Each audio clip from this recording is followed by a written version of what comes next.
식으로 함께 하시는 우리 모든 교사 선생님들, 그리고 함께 오후 예배 가운데 나오신 우리 모든 성도님들에게도 하나님의 능력과 사랑과 절제의 영이 가득하시기를 간절히 바랍니다. 오늘 우리가 함께 읽은 본문의 말씀에서 바울 사도는 부르심과 세우심에 대해 말씀하고 계십니다. 오늘 함께 읽은 본문의 말씀 1장 9절의 말씀을 현대인의 성경으로 보면 이렇게 말씀하십니다. 하나님께서는 우리를 구원해 주시고 또 그분의 거룩한 일을 위해 우리를 부르셨습니다. 그것은 우리의 선행으로 된 것이 아니라 하나님의 목적과 은혜로 된 것입니다. 그 은혜는 영원 전에 그리스도 예수님 안에서 우리에게 주신 것인데 라고 말씀하십니다. 즉 구원받은 자는 거룩한 일로 부름 받았다는 것이죠. 내가 구원을 받았다 함을 깨달은 자들은 하나님께서 나를 부르셨다는 것도 동일하게 깨달으셔야 합니다. 내가 구원을 받았는데 그 부르심의 자리에 있지 않다는 것은 내가 구원받았음을 착각하는 겁니다. 나를 구원하신 그 하나님께서는 그 거룩하신 부르심 가운데 구원받은 자로서 함께 하기를 원하십니다. 다시 말씀드리면 믿음으로 구원을 선물 받은 모든 자들은 하나님의 거룩한 일에 참여해야 합니다. 즉 우리에게 직분적 구분은 있을 수 있으나 또한 명칭적 구분은 있을 수 있으나 구원받은 모든 자들은 하나님의 그 부르심 가운데 합당함으로 그 거룩한 사명을 감당하기 위하여 나아와야 합니다. 그렇다면 부르신 그 거룩하신 일이라는 것은 무엇일까요? 바로 복음입니다. 그렇게 바울 사도는 오늘 말씀 11절에 이렇게 고백합니다. 내가 이 복음을 위하여 선포자와 사도와 교사로 세우심을 입었노라. 아멘. 분명 불리는 명칭은 다름이 있습니다. 하지만 분명한 것은 하나님이 구원받은 자들에게 함께 하시기를 바라시며 그 구원의 복음을 전하시기를 원하신다는 것이죠. 그렇게 선포자나 사도나 교사라는 명칭의 차이는 있지만 이들이 해야 할 사명은 한 가지로 국한됩니다. 바로 복음을 전하는 것이죠. 우리 또한 같습니다. 누군가는 찬양대원으로, 누군가는 교사로, 누군가는 권사로, 누군가는 장로로, 누군가는 집사로, 누군가는 주차 봉사로, 누군가는 식당 봉사로, 누군가는 이곳을 청소하는 자로 부름받았을 수 있습니다. 하지만 그 자리에서 하는 일이 자신의 직분이 아닙니다.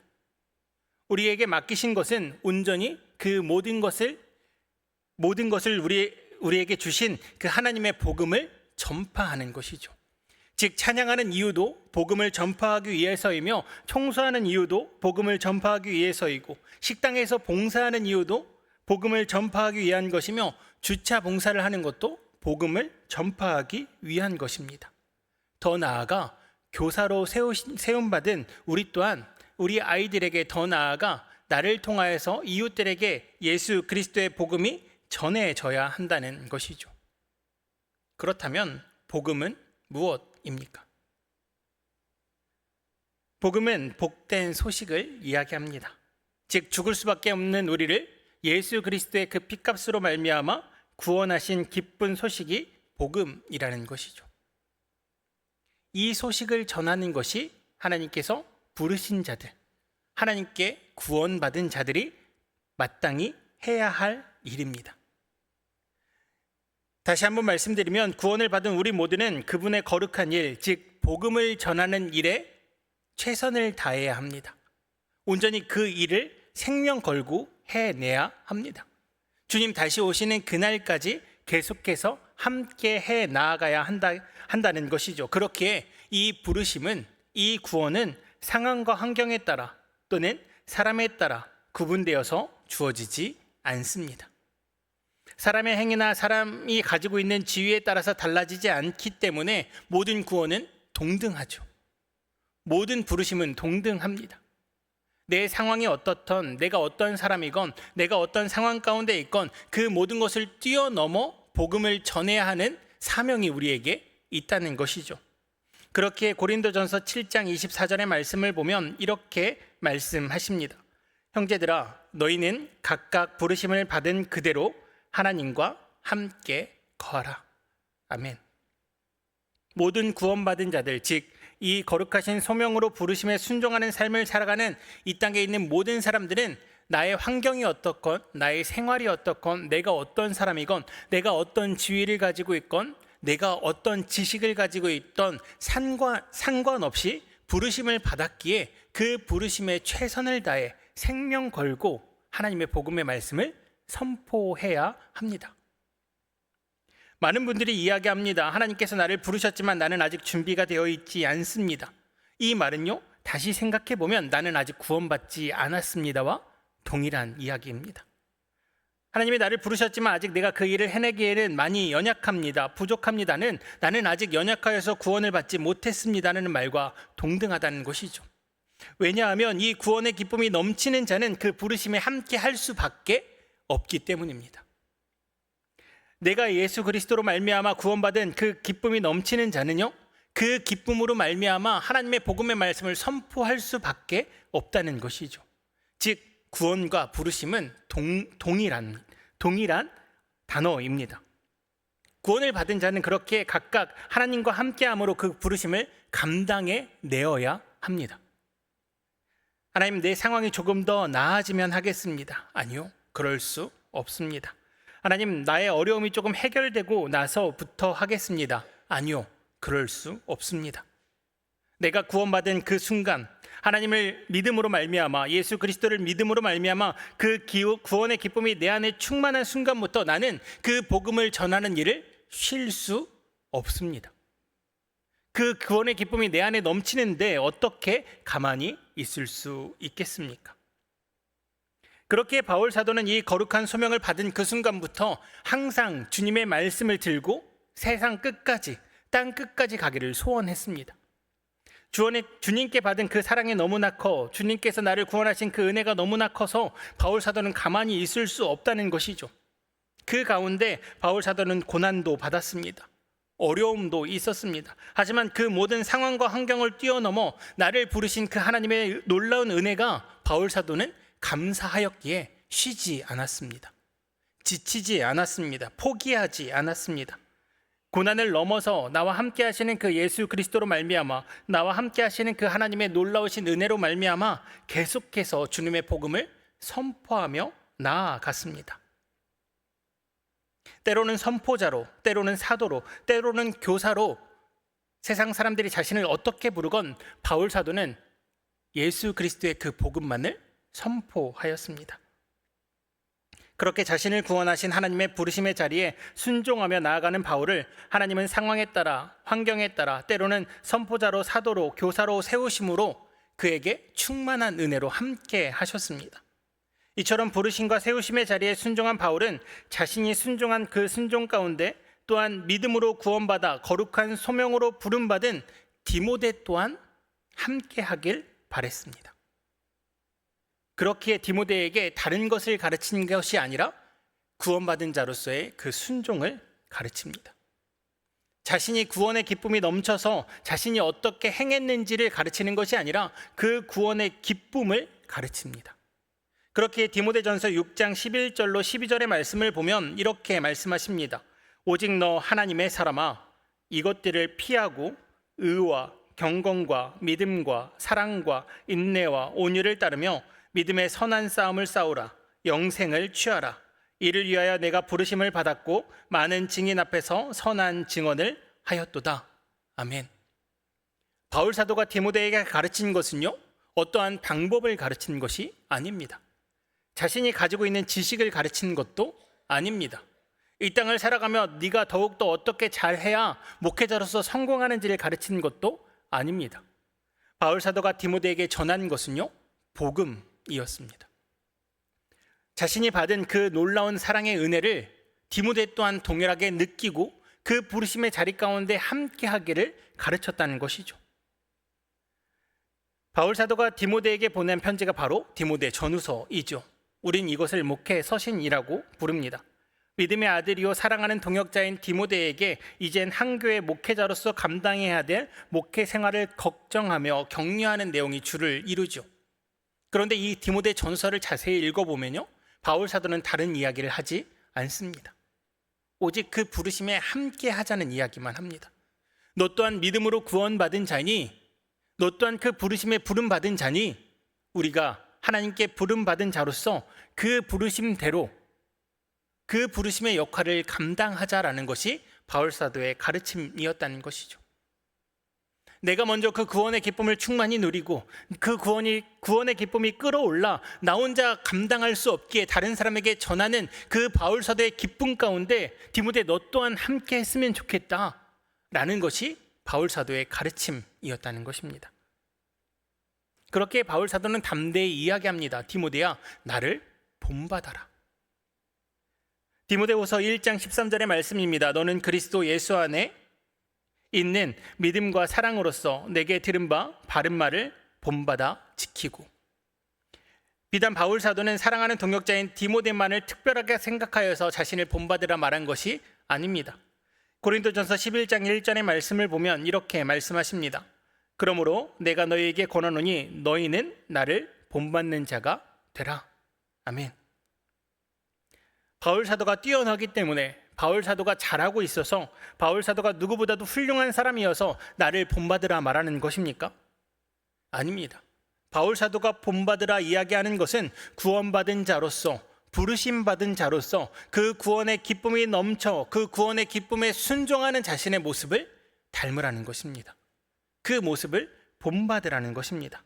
순종함으로 하나님께 영광을 돌리는 자신과 같이 너희 또한 하나님께 순종함으로, 그 부르심 앞에 순종함으로 하나님께 영광을 올리라는 것이죠.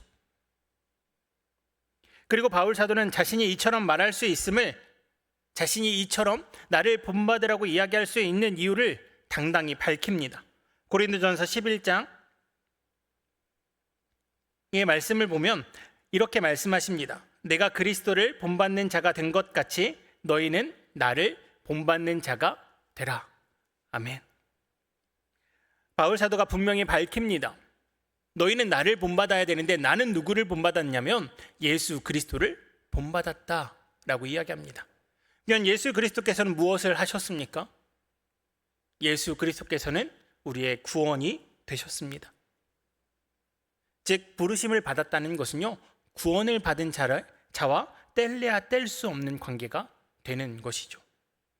구원받은 자는요, 예수 그리스도를 본받을 수밖에 없습니다. 구원받은 자는요, 바울 사도처럼 행할 수밖에 없습니다. 구원받은 자는요, 예수 그리스도의 삶이 우리의 삶 가운데 드러나야 합니다. 구원받은 사람은요, 바울 사도의 삶이 우리 삶 가운데 드러날 수밖에 없습니다. 우리는 때로 착각합니다. 내가 교사가 되었으니, 내가 찬양대원이 되었으니, 내가 식당 봉사자가 되었으니, 내가 주차 봉사를 하게 되었으니 이 일을 잘 해야겠다고, 이 일을 누구보다도 잘해서 칭찬받는 자가 되어야 되겠다고 생각합니다. 아니요, 그것은 착각입니다. 하나님께서 우리에게 맡기신 사명은요, 교사로서 어떠한 윤리적인 그리고 세상이 가르치는 것들을 잘 가르쳐야 된다 말씀하시지 않으십니다. 교회가 세상을 따라가라 말씀하시지도 않으십니다. 윤리를 가르치고 도덕을 가르쳐서 아이들이 세상적으로 성공하게끔 가르치라고 말씀하시지도 않으십니다. 교회 봉사를 하면서 어떠한 이윤을 남기라고 말씀하신 것도 아닙니다. 영어를 가르치며 세상적 지식을 가르치라고 말씀하신 것도 아닙니다. 교회는요, 구원받은 자들이 모여서 이 구원의 기쁨을 서로 나누고 이 구원의 기쁨을 서로 전하며 이 구원의 기쁨이 차고 넘쳐서 우리뿐만 아니라 세상 가운데까지 전하는 것을 말씀하십니다. 물론 그 전도의 도구로서 우리가 영어를 가르치고 우리 교회의 건물을 사용하고 우리 교회 가운데에서 할 수 있는 모든 것들을 도구로 사용할 수는 있습니다. 하지만 본질이 변하시면 안 됩니다. 하지만 본질을 놓치시면 안 됩니다. 어느 순간 많은 교회들이 교회 가운데서 세상적 성공을 가르칩니다. 세상적으로 성공해야 세상 사람들이 교회를 따라온다 이야기합니다. 세상적으로 성공한 사람들이 많아져야 세상 사람들이 교회를 우러러본다 이야기합니다. 아닙니다. 교회는 구원받은 자들의 기쁨이 넘치는 곳을 보여주는 곳입니다. 그렇기에 고난 가운데도 복음을 위해 살 수 있음을 보여주는 곳이 바로 교회라는 것이죠. 교회는 구원받은 자들이 거룩한 부르심의 자리 가운데 순종함으로 모이는 곳입니다. 그렇기에 세상 사람들은 이해하지 못하는 봉사와 섬김이 일어나는 곳이죠. 하나님의 부르심 가운데 순종함으로 나온 자들이 나의 모든 삶을 주님 앞에 드렸다는 고백으로 그 헌신으로 하는 봉사와 섬김이기에 세상 사람들은 이해할 수 없다는 것이죠. 교회는 하나님의 거룩한 부르심에 순종한 자들이 다음 세대에게 또한 우리의 이웃에게 본이 되기 위해 세워진 곳이기에 그 거룩하신 부르심이 다음 세대에게 또한 하나님을 알지 못하는 이웃에게 전해지는 곳, 그래서 결국 하나님의 나라를 이루는 곳이 교회라는 곳입니다. 그렇게 본질이 변해서는 안 됩니다. 그렇게 우리의 구원받은 자로서 우리의 본질이 변하면 안 됩니다. 구원받은 자들이 모인 교회의 본질이 변하면 안 됩니다. 구원받은 자로서 교사로 세움받은 우리 교사 선생님들이 변하시면 안 됩니다. 다른 것을 가르치시면 안 됩니다. 오늘 이 자리에 우리가 함께 모인 이유 중 하나인 교사 임명식이 있습니다. 이제 앞으로 1년간 교사로서 아이들을 가르치실 것입니다. 무엇을 가르치시겠습니까? 우리 아이들은 버릇이 없습니다. 그러니 버릇을 좀 가르쳐야 됩니다. 우리 아이들은 예의가 좀 없습니다. 예의를 좀 가르쳐야겠습니다. 우리 아이들은 지식이 좀 부족한 것 같습니다. 좀 지식을 가르쳐야겠습니다. 아니요. 교회에서 가르쳐야 될 것은 구원입니다. 교회에서 가르쳐야 될 것은 예수 그리스도의 사랑입니다. 교회에서 가르쳐야 될 것은요, 그 부르심의 자리에 이제 너희도 함께 했으면 좋겠다는 것입니다. 그러기 위해서는 우리 교사 선생님들이 먼저 본이 되어 주셔야 합니다. 바울 사도가 디모데의 본이 되었던 것처럼, 예수님이 사도 바울의 본이 되어 주셨던 것처럼 우리 교사 선생님들이 먼저 하나님 앞에 바로 섬으로써 우리 아이들이 우리 선생님과 같이 나도 예수 그리스도를 믿고 싶다라는 마음이 생겨야 한다는 것이죠. 그것을 가르치셔야 합니다. 그 본을 보여주셔야 합니다. 그 삶으로서 아이들을 가르치셔야 합니다. 세상 사람들이 요구하는 그러한 세상적인 성공의 가치가 아니라 진정 부름받은 이유를 기억하시며 그 부름받은 대로 우리 아이들에게 예수 그리스도의 사랑을 전달하시는, 전파하시는, 삶으로 보여주시는 저와 우리 모든 선생님들, 그리고 우리 한영교회 모든 성도님들이 되시기를 주님의 이름으로 축복합니다. 기도드리겠습니다. 사랑과 은혜가 충만하신 하나님 아버지, 주님께서 우리를 부르심은 우리를 구원하셨음의 감동으로 부르셨음을 이 시간 깨달았습니다. 주님, 주님의 그 부르심에 감격하여 이 자리에 교사로 결단하며 서 있는 모든 선생님들 가운데 은혜를 더하여 주시사 그 기쁨으로 아이들에게 본이 되게 하시고, 하나님 그 사랑을 전할 수 있는 우리 모든 교사 선생님들이 되게 하여 주시옵소서. 세상적 성공을 가르치는 것이 아니라 주님을 사랑하는 마음, 주님을 따라가는 마음, 주님을 본받는 마음을 가르치게 하시사 먼저 우리 교사 선생님들이 삶으로 살아낼 수 있도록, 삶으로 보여줄 수 있도록 주님 함께하여 주시옵소서. 그러기 위해서 주님, 우리 힘으로는 할 수 없사오니 주님의 사랑, 주님의 능력을 우리 가운데 허락하여 주시옵소서. 그리하여서 온전히 주님과 동행함으로, 주님과 함께함으로 주님 맡기신 그 사명을 잘 감당하는 우리 교사 선생님들, 또한 우리 한영의 모든 공동체가 될 수 있도록 주님 함께하여 주시옵소서. 주님께서 인도하여 주실 줄 믿사오며 사랑이 많으신 예수 그리스도의 이름으로 기도드리옵나이다.